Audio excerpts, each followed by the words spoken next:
2024 के चुनाव के लिए आज पटना में पहली बैठक हुई और अगर विपक्ष के नेताओं की माने तो पहली बैठक इतनी कामयाब रही कि दूसरी बैठक की तारीख भी मुकर्रर कर दी गई, जगह भी मुकर्रर कर दी गई और सबकी सहमति भी हो गई। और दूसरी बैठक जो होगी वो इस लिहाज से भी महत्वपूर्ण है क्योंकि अब की बार जब बैठक होगी तो शिमला के अंदर होगी और शिमला में कांग्रेस की सरकार है, पूर्ण बहुमत की सरकार है। यानी इस बार यह सहमति बन गई। जो नेता आज इस बैठक में पहुंचे थे कि उनको अब कांग्रेस के साथ आने में, कांग्रेस के साथ चलने में कोई दिक्कत नहीं है और यही सबसे बड़ी जो है वो सफलता है। अब पहली बैठक अगर आज कामयाब नहीं होती तो दूसरी बैठक की तारीख और समय और उसके लिए सहमति वो तय नहीं होती।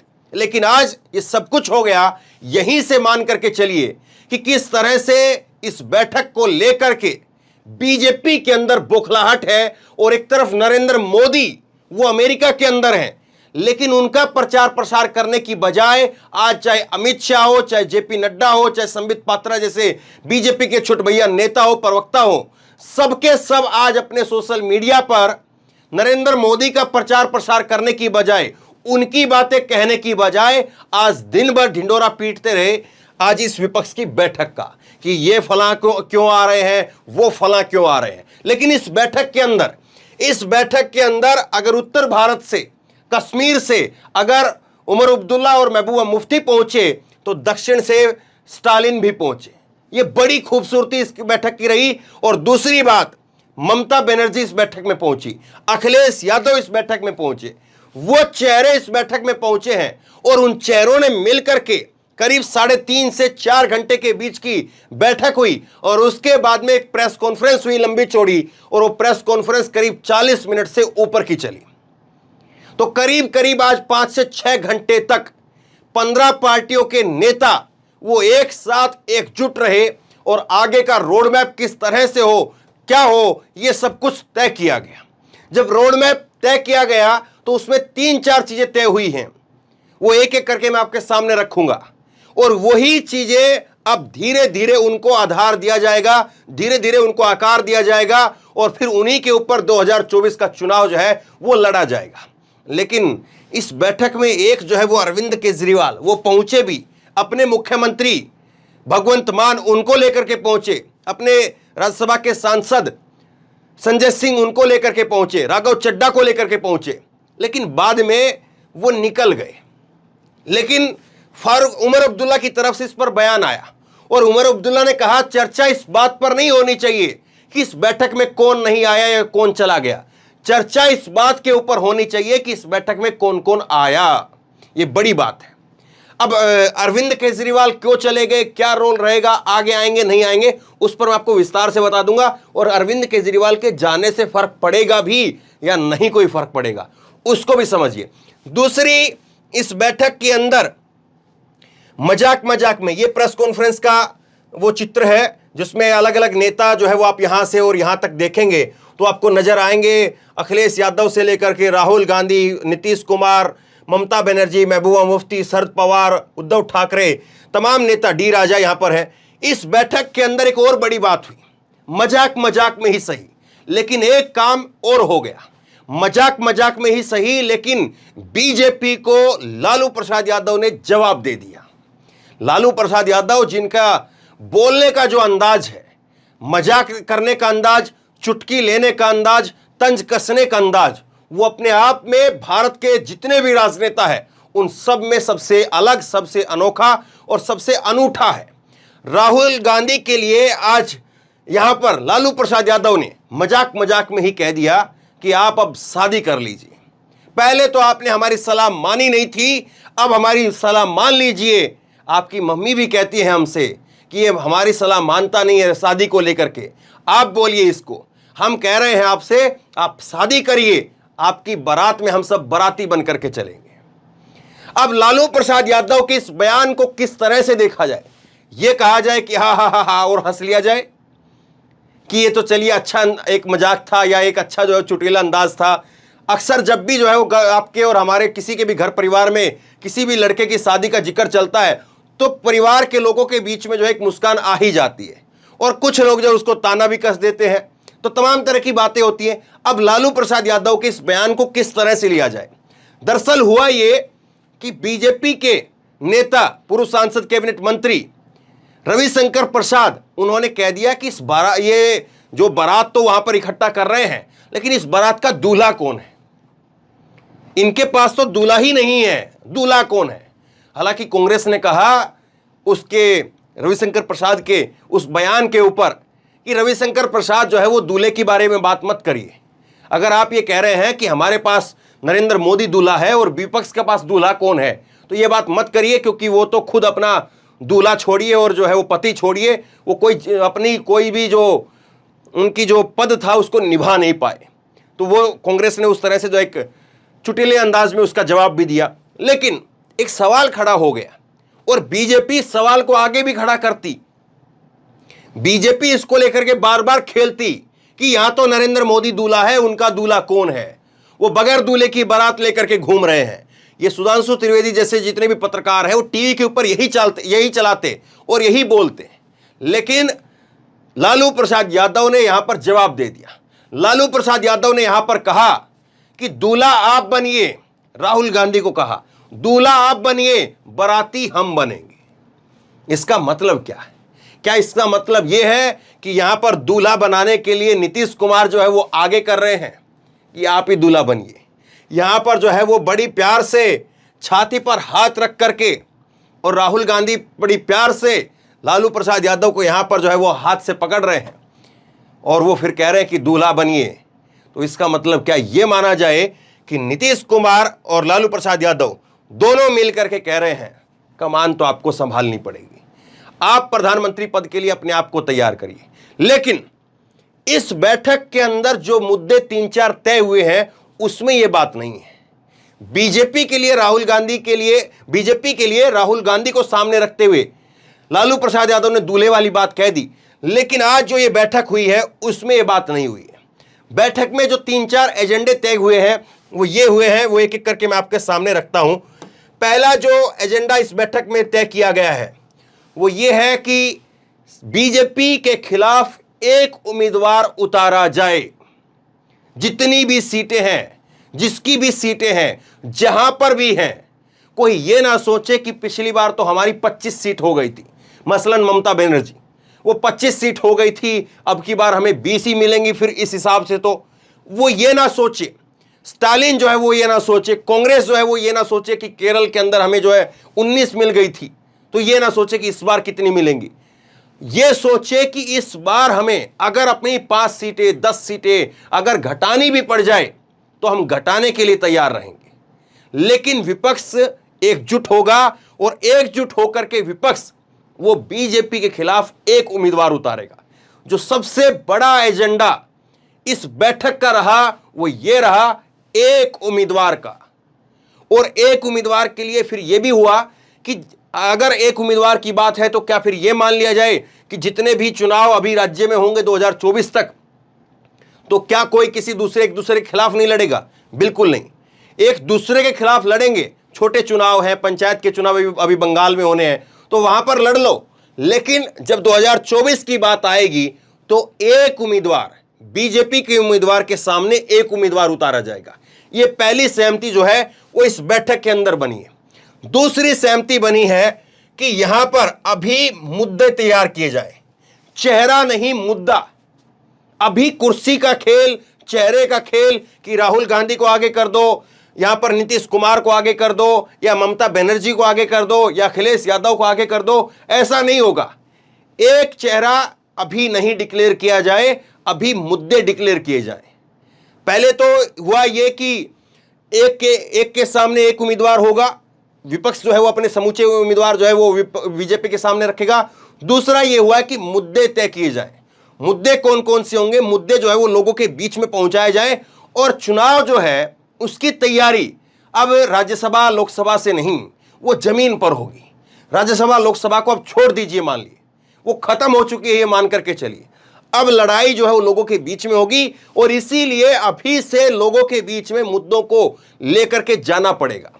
तीसरी बात जो इस बैठक के अंदर तय हुई, तीसरी बात इस बैठक के अंदर तय हुई कि कांग्रेस है या दूसरी पार्टी है या जो है इस क्षेत्रीय पार्टियां हैं, वो ये ना मान करके चले कि हम जो है वो अपना वर्चस्व यहां पर रखेंगे और 2024 के बाद में अगर ऐसा होगा तो हमको ये खा जाएंगे और हमको वो खा जाएंगे। 2024 के बाद की जो स्थिति क्या होगी उसको ध्यान में ना रखें, 2024 से पहले हम क्या कर सकते हैं वो करना पड़ेगा। और राहुल गांधी की तरफ से जो है इसको लेकर के जो बातें कही गई, राहुल गांधी ने कहा है कि हम लचीला होने के लिए तैयार हैं।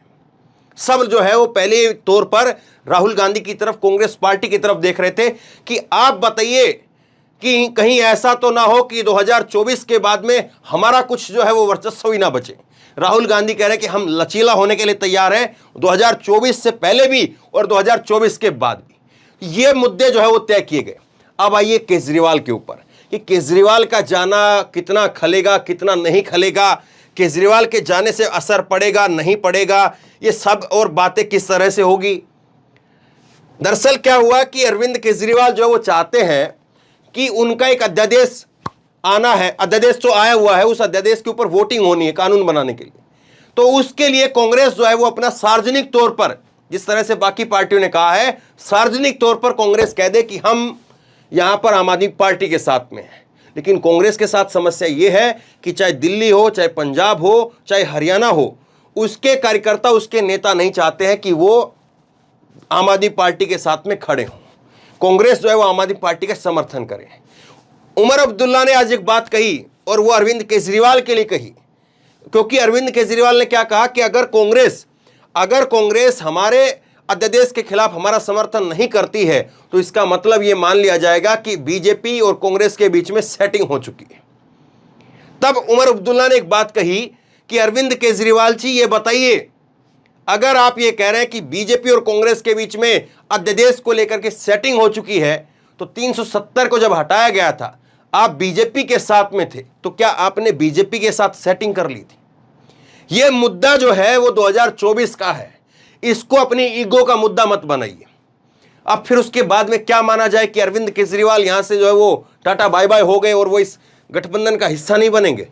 अभी से न इसको जो है वो आप मान करके चलिए कि अभी ये चैप्टर क्लोज नहीं हुआ है।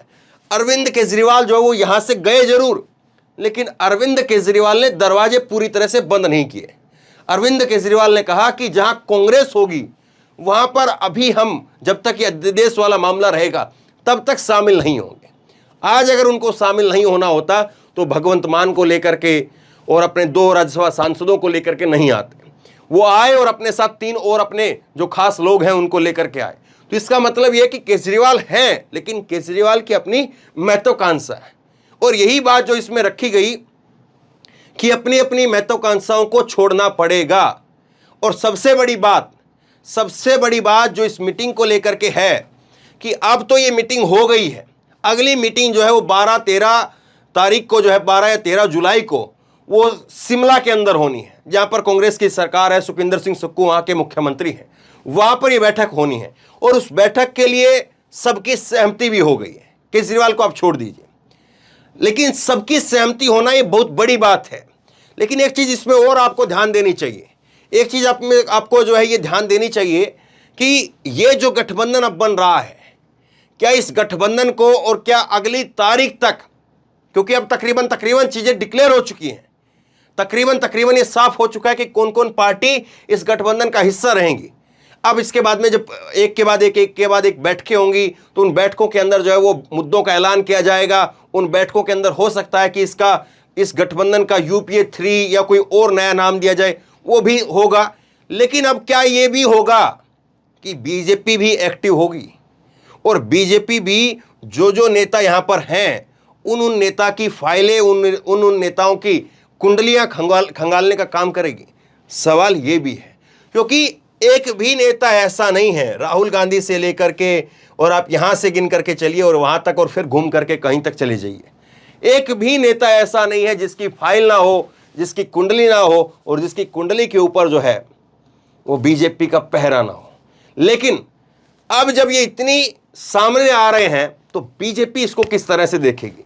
और बीजेपी अगर इस पर वाकई कोई CBI ED के जरिए जो है इस पर कुछ ना कुछ जो है वो घालमेल करने की कोशिश करती है और बैठकों में किसी के ना पहुंचने के लिए पाबंदी लगाना इस तरह की बात करती है, तो फिर उसको लेकर के जनता के बीच में रिएक्शन क्या जाएगा वो तो समय बताएगा। लेकिन आज जो कुछ हुआ है उससे आप ये तय मान करके चलिए कि आज जो भी कुछ हुआ है वो कम से कम जो है, जिस बात को लेकर के हो रहा था कि कैसे आंखें मिलाएंगे, कैसे हम मिलेंगे, कैसे क्या होगा, तो आज पहली आइस ब्रेकिंग जिसको बोलते हैं, आइस ब्रेकिंग जो है वो हो गई है। और अब इसके बाद में आपस में फोन पर भी बात होगी, वैसे भी बात होगी, एक दूसरे के साथ वैसे भी इंडिविजुअल भी मुलाकात होगी। क्योंकि अभी तक क्या हो रहा था, अभी तक जो है वो शरद पवार की और राहुल गांधी की बैठक हुई थी, अभी तक नीतीश कुमार की राहुल गांधी की बैठक हुई थी, अभी तक उद्धव ठाकरे की और जो है राहुल गांधी की बैठक हुई थी। लेकिन अखिलेश और राहुल नहीं मिले थे, ममता और राहुल नहीं मिले थे, महबूबा मुफ्ती और उमर अब्दुल्ला वैसे समर्थन दे रहे हैं, लेकिन आपस में जो है वो एक दूसरे के साथ मिलने में, बैठने में संकोच था। लेकिन आज ये संकोच यहां पर जो है वो चूर चूर हुआ और आपस में सब एक टेबल के ऊपर आए, एक टेबल पर आकर के 5-6 घंटे तक बातचीत हुई है। और बातचीत का अंदाजा, इसकी सक्सेस का अंदाजा आप इसी से लगा लीजिए कि अगली बैठक तय हो गई है। अगर आज ही मामला नहीं बनता और आज ही मामला जो है वो खट्टा मीठा रहता तो अगली बैठक के लिए अपनी तौर पर जो है वो सहमति शायद कोई नहीं देता, और जिसको नहीं देनी थी वो निकल भी गया। लेकिन अरविंद केजरीवाल के जाने से कितना फर्क पड़ेगा और अरविंद केजरीवाल कितनी दूर तक गए हैं ये भी देखना पड़ेगा। वो लगता है कि बहुत दूर तक नहीं है, वो अपनी एक जो है वो दौड़ है उनकी, और वो दौड़ आगे चल करके कहां तक खत्म हो जाएगी। कहा यह जा रहा है कि कांग्रेस पार्टी जो है वो केजरीवाल के मुद्दे को भी सुलटा देगी। कांग्रेस पार्टी जो है वो कुछ इस तरह से इसका समीकरण निकालने में लगी हुई है कि लोकसभा के अंदर इसका वॉकआउट कर दे और राज्यसभा के अंदर जो है इसमें समर्थन कर दे, ताकि जो है वो उनकी प्रदेश की जो इकाइयां हैं जिसमें हरियाणा, पंजाब और दिल्ली है, वो लोग जो है उसके नेता कार्यकर्ता वो नाराज भी ना हो। और दूसरी तरफ जो है कांग्रेस पार्टी राज्यसभा जिसमें खास तौर पर केजरीवाल को जरूरत पड़ेगी, वहां पर जो है वो समर्थन भी कर दे, ताकि ये लगे कि हाँ कांग्रेस जो है वो कम से कम बड़ा दिल दिखा रही है। लेकिन ये सब कुछ इसलिए तय नहीं हुआ कि केजरीवाल के जो बयान थे, केजरीवाल की जो बातें थी, चाहे वो सोनिया के लिए हो चाहे वो राहुल के लिए हो, वो सब कुछ जो है वो ज़्यादा कही गई और उन सब के ऊपर जो है वो कायदे से अभी राहुल ये अरविंद केजरीवाल की तरफ से सफाई भी नहीं आई थी। तो इन सब चीज़ों को लेकर के घालमेल जरूर रहा। लेकिन इसको अगर आप छोड़ दें, अरविंद केजरीवाल के चैप्टर को आज छोड़ दें, तो बाकी का 99% जो चैप्टर है वो आज पूरी तरह से जो विपक्ष चाहता था उस तरह से होता हुआ नजर आया है। तो बहरहाल आप बताइए 2024 के लिए ये बैठक, ये गठबंधन कितना कामयाब है। जो मुद्दे यहां पर तय हो रहे हैं, जो बातें यहां पर बनती हुई दिखाई दे रही हैं, जो बताई जा रही हैं, वो कितना कामयाब होंगी, और क्या वाकई नरेंद्र मोदी को हरा पाने में ये गठबंधन कामयाब हो भी पाएगा, या कितना बड़ा भी गठबंधन बनाए मोदी को हराना अभी भी मुमकिन नहीं है, या मोदी को हराना के लिए ही ये गठबंधन जरूरी है। आप क्या सोचते हैं नीचे कमेंट बॉक्स में अपनी राय लिख करके जरूर बताइए, ताकि और लोग भी पढ़ सके, समझ सके। और इसी तरह की तमाम खबरों के लिए ऑनलाइन न्यूज इंडिया को सब्सक्राइब कीजिए, साथ में जो बेल आइकन है घंटी उसको जरूर दबाइए, ताकि जैसे कोई खबर अपलोड करें उसकी नोटिफिकेशन सीधे सबसे पहले आपको मिल सके। धन्यवाद।